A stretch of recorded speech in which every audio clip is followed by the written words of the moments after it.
It's not okay for anyone to touch my vagina. It's okay to talk about your body parts and call them their real names. V-A-G-I-N-A. Only I can touch it. I have a head, eyes, Or my mom. nose, mouth, chin, arms, penis. P-E-N-I-S. Girls have a vagina and boys have a penis. If you don't know what a penis or a vagina is, ask your mom. Kids need to have good information about their bodies, and that's where you parents come in. Girls have a vagina, boys have a penis, and everyone has a butt. And I assume everybody knows where their butt is. You might feel a little awkward, but kids like me are totally open to it. This isn't something to laugh about. It's important. And the more you talk about it, the easier it is. The more you do it, the easier it is. Talking about these things is not a one-time thing. It's something you do your whole life. Parents and kids need to talk to each other a lot. It's really important for parents to talk to their kids their whole lives. We kids understand a lot, but we need some help too. Kids need to know a lot of safety rules, and touching rules are just some of them. And there are different kinds of touch. There's 3 kinds of touches: okay touches, not okay touches, and confusing touches. There's okay touch, not okay touch, and confusing touch. This is called education, and it helps stop bad behavior. It's okay touch if my mom kisses me goodnight. It's not okay touch if the man next door kisses me. Sometimes I see my little sister's vagina, but it would be weird if a babysitter showed me hers. I can see my sister naked, but I don't want to see little ladies naked. One of the most important things is for kids to tell if someone tries to touch their private parts. Kids need to know that if someone touches them, they can tell their mom. Secrets are never good. This goes for grown-ups too. It's important for kids to know if someone does touch them, it's never their fault. It's your fault if you don't clean your room. It's never your fault if somebody touches your private parts. It's not just about someone touching a kid. It's never the kid's fault. No one should ask a kid to touch them. This is called education, and if we communicate more, we can all do a lot to stop sexual abuse. So now, parents, if we kids can do it, you guys can do it. Don't just wait for us to tell. It's good to ask questions, too. Now it's up to you guys. You think we can do it? The world isn't perfect, but we can make it better. We can. So I'll see you later. We have some work to do.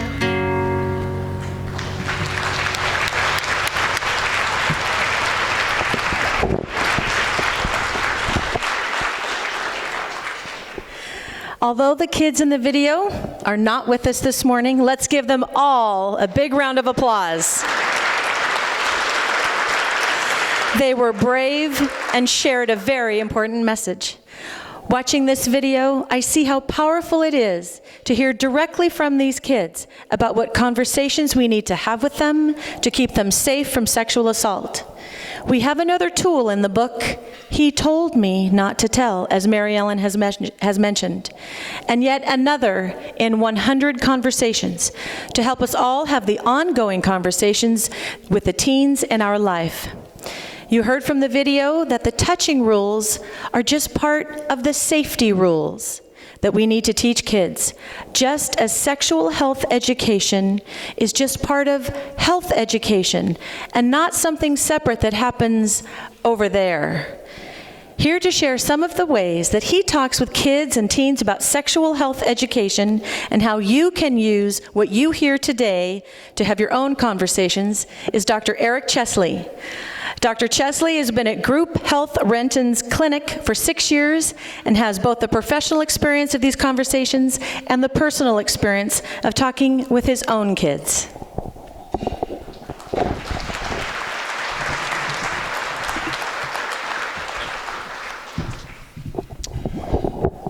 A little tall for this, which everyone always laughs about me as a pediatrician being 6'6". Good morning. Thanks so much for joining me today. I'm going to talk to you a little bit about interacting with kids and stuff, and let me tell you a little bit of what I do. I am a pediatrician, so that means I get paid to play with your kids. those of you that have any, and also your nieces and nephews and stuff. And I have extra training to work with adolescents as well. After doing my pediatric training, I did 3 extra years to my wife's joy of school before returning to work, where I learned how to talk to kids about sex, drugs, rock and roll, and all the fun stuff. And I'm going to share some of that with you today. So a big part of pediatrics is what we call anticipatory guidance. I help your kids with sore throats, earaches, runny noses, that kind of fun stuff. But also, almost every visit, I get the opportunity to talk to your children and your teens about how to help anticipate problems in their life and practice. And part of that actually is with sexual matters. From 5 years old and even earlier sometimes and on, when we do a normal physical exam, we're looking in the private area. This is an opportunity for me to say, hey, okay, well, why is this called privates? And we start to talk about and go in that direction. And I hope that parents see that. Little steps start to increase, bigger steps, and kids get more comfortable with that. Practice it. They already know. I have a pair of 7-year-olds and a 9-year-old, and the stuff they're saying on the playground is far beyond what we think it is. So I'm going to give you some ideas about talking to teenagers, and I'm going to teach you in 5 minutes a very easy motivational tool, a therapeutic tool. It's been used in the medical community for 40 years, helping people with weight control, smoking. It's been adapted for teenagers. It's also been used in the business community as well. This is called motivational interviewing. Has anyone heard of this before? Maybe some of you. Well, I'm going to review it for you again, and that way you'll be experts by the 5 minutes when I'm done talking. So motivational interviewing for teenagers is a special thing where we use the teens' inner motivation to explore and resolve their ambivalence and directly change their life. This is an easy thing to do. That's all it is. You get to talk to the teenager about an issue that you care, which is why the 100 conversations are so great. You can bring this stuff up. You don't even need to create the topic. You just go on the website with your teen and look at one topic to talk about. But you are going to let them do all the work. So many times, I was actually tempted to wear my white jacket today to tell you that everything I say to you, you've already said to your kids, but they'll listen because I wear that jacket. It's true. Once I close the door, we have a little private time one-on-one with a teenager. Lots of parents wonder what the heck I'm saying in there to make the kid come out of that room and actually listen to what the parents said a half hour before meeting me. All I'm doing is bringing up a topic with a teenager. I want to find out what their interest is in that topic. And then I lead them in a guided conversation, making them do all the work because I'm very lazy. So using their ambivalence, this motivational interviewing is easy. Guys, you can do this on your colleagues, you can do it on your coworkers, you can even manipulate your spouses into doing what you want by just using this technique. Now, I'm joking, but it actually, think about it. When you want to change something, right? If your inner conversation with yourself, it's going to have way more weight. When my wife tries to get me to do something, the more she tells me about it, the more I want to go do something else. But if I think about wanting to do something, I am much more interested in doing this. So let me talk to you a little bit about through this. Use 100 conversations. Go to the website with a teen that you're interested in, or find a topic. And then, when you start to talk about this topic, remember, let them do the legwork, okay? You focus on the present topic. Let me give you an example. If I have a teenager who is around 15 or 16 and is thinking about being sexually active and has admitted that to me, I'm not going to talk about previous dates that they've had with other people. Teenagers are like Zen masters. They're in the now, right? They're not thinking about tomorrow. They're not thinking about yesterday. They are right at the present. You're going to use that. Talk to them about right now with the present. And then remember, though, you have the experience. Just manipulate a little bit the conversation of where we're going to go. We're not going to talk about Pokemon. We're not going to talk about whatever the American Idol person is. We're going to talk about how they feel about dating. Now, use that topic to ask them how they feel about it. Okay, this isn't rocket science yet, right?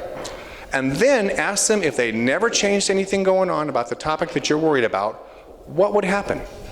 So this is pretty easy, right? Okay, so you're interested in smoking weed because your friend is doing it and you just told me, you haven't told your parents yet. What would happen if you did that? What would happen if you smoked that stuff? Okay, and then ask them how they feel about it. And then say, well, if you didn't do that, what do you think would happen then? We're using their own visual imagery inside their head to think about making these changes. You can do this with your spouse to get them to take out the garbage. Well, what would you do if I didn't take out the garbage? Now, I'm joking, but you start to have them internalize this process, and you start to have them do the conversation in their own brain. Now, when you talk to a teen, let me tell you about 3 basic things you need to think in the back of your head to make this work, okay? A, you're going to collaborate. This is not you on high telling them what to do. Resist the righting reflex. You know, I've been doing pediatrics for over 15 years. It would be easy for me, you know, to tell them, well, I've been there before and I've done this. That doesn't work. You're going to collaborate with them. You are trying to help them to find out what the answer is within themselves. You have to deliberate with them. You are talking with them. This is a give and go. And then respect. Now, that's obvious. You all know to do that, but this is something easy. So we're using their own inner motivation. We want to look at their ambivalence. We want that. And then we're going to talk about how they can improve it, and they're going to give you ideas. Does this sound familiar to anybody? You probably do this every day in your business experiences so that you can get things done, whether it's dealing with the press or dealing with the common person or dealing with your coworkers. So while you're talking to teenagers, you're going to be empathetic. You want to support their self-sufficiency. But let me talk to you a little bit about some pitfalls that I commonly see and that I commonly try to do and stop myself when I'm talking to teens. Number 1, don't argue with them. Okay? You want to accept their behavior. Okay, but we're not endorsing that behavior. If a teen drops a bomb on you and they're doing something that totally terrifies you, you can accept that you're hearing it, but you're not endorsing it, you're listening to them. That's why you're there. Don't blame anybody. Don't blame the teen if they've done something horrible, and don't blame their friends, although we want to. Blame them in your head, but don't tell them. We're creating an accepting environment that nourishes this child, brings them to you. They're going to be willing to talk to you if you just play Spock and just oh, that's okay. You know, very exciting that you have gone through my internet and seen everything that I've done in my internet stuff. Let's talk about that. You're not the authority or expert. You may be in your head, but I guarantee you, if you want to turn off a kid, when I have a child come into me and we're talking about sexual ideas and things, I often will say to them, I am not your priest. I am not your parole officer. I am not your judge. I am here to hear what you're saying and give you advice. As parents, I have 3 kids myself. That's extremely hard to do, but once they're teenagers, you have to listen first. And when they ask you for advice, it's going to have so much more power. Don't take sides. Don't blame their friends. Don't blame anybody. Just listen and then reflect back to them what they've told you. Summarize what you think they've said, because everyone, when you actually think you're being heard, you'll actually be interested in doing it. And then start to talk a little bit about, well, what would you do if you didn't change? And what would you do if you did change? What to expect when you do this. It really does work. I said before, though, a lot of times the fun thing about pediatrics is I get to see your kids from when they're babies all the way up until they're young adults. I have extra training for young adults. So a little bit of trust is established, but I only see them once a year if they're healthy. So I can create the opportunities, but you can too. Repeated exposure creates more success. So you have to keep trying this. You will probably get, the first time you try this with your kids, you will get someone saying to you, I don't want to hear that. You're going to get resistance. This guy's never listened to me before. Why is he going to listen now? When I have a new teenager that comes to my practice, they've just moved out to Renton or somewhere, they're like, can't believe that I'm actually caring enough to listen to them, if they're unfortunately in that kind of environment. But I repeatedly, every time I see the teens, I start this process. So I will get a little initial resistance. That is totally normal. They may argue with you. If a teenager argues with you while you're talking to them, congratulations, they're thinking about it. They're not just grunting like we heard before. Even a non-committal grunt actually means they probably heard something somewhere in the primal brain, and it'll come out a little later. And if they negate the whole conversation, that's okay. Remember, this Zen-like trick, it's a Jedi mind trick, is we are making them do the work. So there is some gears turning in that noodle, and they're actually going to start to think about it. So what will we start to see? We will start to see them more willing to talk to you. You're going to see them in the future coming to you maybe for their questions. Now, you could be aunts, uncles, grandparents, or parents. They will start to have that dialogue. Whenever I have a kid tell me something really scary, Washington state law says, if it's not a danger to themselves or others, I need to keep it confidential so they know they'll talk to me. I always want them to talk to an adult, because eventually they're going to need to tell that adult. If somebody says, I'm thinking about smoking weed, I really wish they'd tell their parents so they could intervene, but I need to say it in a nice way. I say, what adult can we talk to about this to give you some extra advice because of experience? So hopefully they say parents, but you could be aunts, uncles. Be there, create these conversations, because then they're going to want to come and talk to you. And that way you're not going to have a knock at the door 2 in the morning because of a problem that we all worry about. So a little bit more about someone had a flu analogy about vaccines. I want to leave you with this idea. So when I do a vaccine, essentially I'm fooling the body. I give little bits and pieces of the infectious agent, and the body thinks, oh, I have the flu, I have measles, and it creates antibodies for this. When you do these conversations, and this has been proven in a lot of studies, you are actually creating a template in a child's and adolescent's brain of having the experience beforehand. So when the child gets offered drugs, or when they're in an intimate situation and they're wondering about what's the appropriate boundaries and not, they've rehearsed it with you. In the brain, they've been vaccinated. They have been trained a little bit to already be there, so hopefully they're going to do the behaviors that we want. So what is motivational interviewing? Letting the kid do all the work. You bring up the problem, ask them a little bit about how they feel about it. They'll be ambivalent, they usually are. Ask them what would happen if things didn't change, and then ask them what would happen if things did change. It's not rocket science. It's been used for 40 years. I'm letting you in on the medical secret on how to be a genius. It's going to work great. So try this out. I actually have a little handout about motivational interviewing on the north side of the table over there. So when you go out, please grab it, grab a couple, give them to your family. Seems like it's rocket science. It's amazingly easy, and you'll have a great relationship with your kids.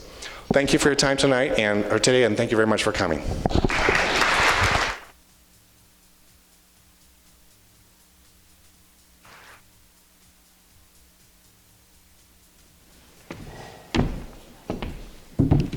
Thank you, Dr. Chesley. And now I would like to introduce Joe Malahan, a member of KSARC's Board of Directors.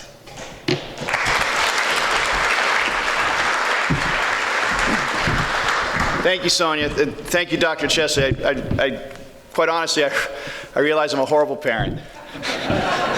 You did what? Why would you do that? That's my reaction. It strikes me that as parents, our children probably do know where we stand on smoking pot or cutting class. Probably know where we stand on a lot of stuff, because that dialogue is pretty natural. A dialogue around sexual abuse, sexual assault, sexuality, that's a dialogue a lot of us don't have. And I just would like to turn back to the 100 Conversations. 100 Conversations is a tool that allows every parent to have that dialogue naturally, and to give guidelines and give motivation for that. So again, on our website at KSARC, 100 Conversations is available to everybody, and I strongly encourage you to use it. So if you look on your agenda, I'm the guy who makes the invitation to invest. So my job is to motivate folks in this room to give to KSARC. Now, usually a very effective way to do that is through guilt. I have 12 years of Catholic education, so I have an advanced degree in guilt mongering. But as I look out at this crowd, guilt's just not going to work, because I'm literally preaching to the choir. I mean, in this crowd I see prosecutors, I see law enforcement, firefighters, social workers, government and court leaders. So you guys are all in the choir. You all know what KSARC does and appreciate it, and you all in your lives do that as well. By the way, I also see bikers against child abuse. These guys literally have tattoos being loud. You know, if you feel a little uncomfortable wearing this pen, by the way, we invite you to wear this pen for a week just to start conversations. If that makes you feel uncomfortable, these guys literally have tattoos being loud every day. But anyway, guilt's not going to work. So, where am I going to go? I think I got to go to being loud. I'm sorry, there's one other group I didn't mention here that I'm preaching to the choir, and that's the staff of KSARC. And the staff of KSARC are far and away the largest donors to KSARC. We like to put up major donor lists in our programs. KSARC staff overwhelmingly contribute their meager salary, portions of their meager salaries to KSARC. They make their own cash donations, but more importantly, they're really doing about 2 jobs each. Our legal advocates have caseloads that are 70 people, right? So legal advocacy, literally 100% of victims of sexual assault in King County who choose to go through the process of helping prosecute the offender, 100% of them receive legal advocacy. Well, the way we get that done is that our people do 70 victims each. And they do amazing work. They'd be much more effective if it were 35, but they stand up and they do that work. And that goes, I could say the same thing about our therapists and our education specialists. The staff are really huge contributors too. So I'm preaching to the choir there as well. Thank you.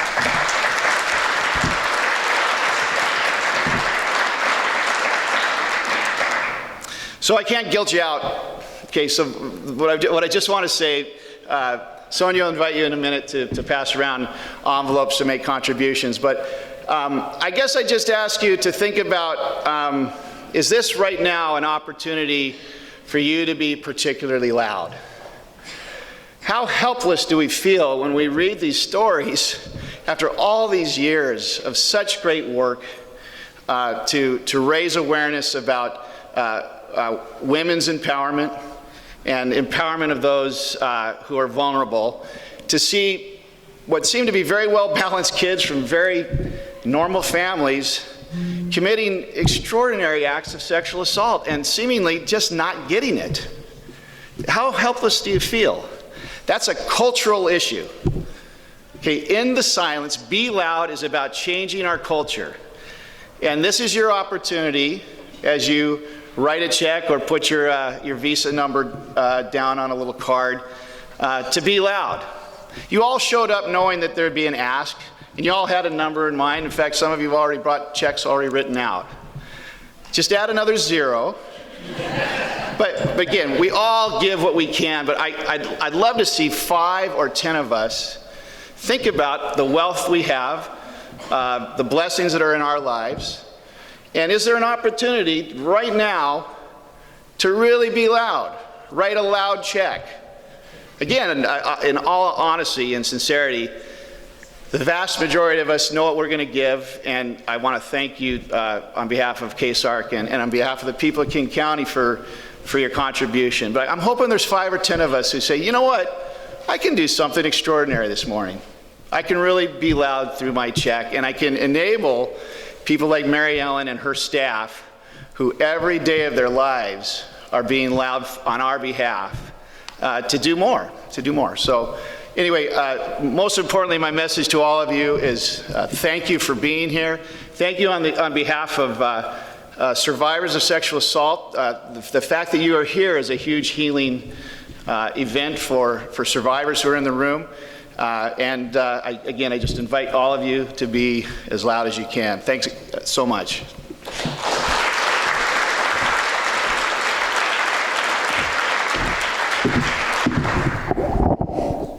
Okay, thank you, Joe, very, very much. So, as Joe said, here's your chance. Be loud. See the buttons? Please put one on right now. Take out your smartphone, take a photo with the person seated next to you, post it to Facebook or to another of your favorite social media sites. Show the world that you're being loud about ending sexual assault. But it's not just about wearing the button while you're in this room. I challenge you, I invite you to wear this button for the next 7 days, every day for a whole week. We recognize that this takes guts, So only take the button if you accept the challenge, or take an extra if you'd like to share the challenge with someone at work or someone who was not able to be here today. It will generate comments and questions about KSARC, and on that card we're sharing information about a single KSARC program that's easy to talk about with others, 100conversations.org. In the process, you'll help us build awareness for KSARC. We appreciate your support, but we also want and need your advocacy, and we really hope that you will commit to doing this. So go out there, have those conversations, let us know how it goes. You want to come back? Here we go.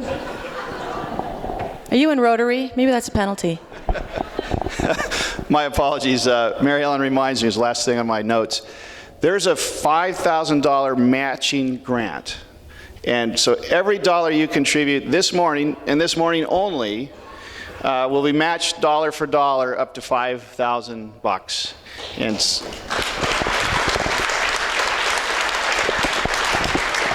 so I just want to make sure everybody knew that. And the $5,000 only comes to us if it comes from you this morning. So again, Sonia, sorry for the interruption. I'll go ahead and phone back to you. Thanks.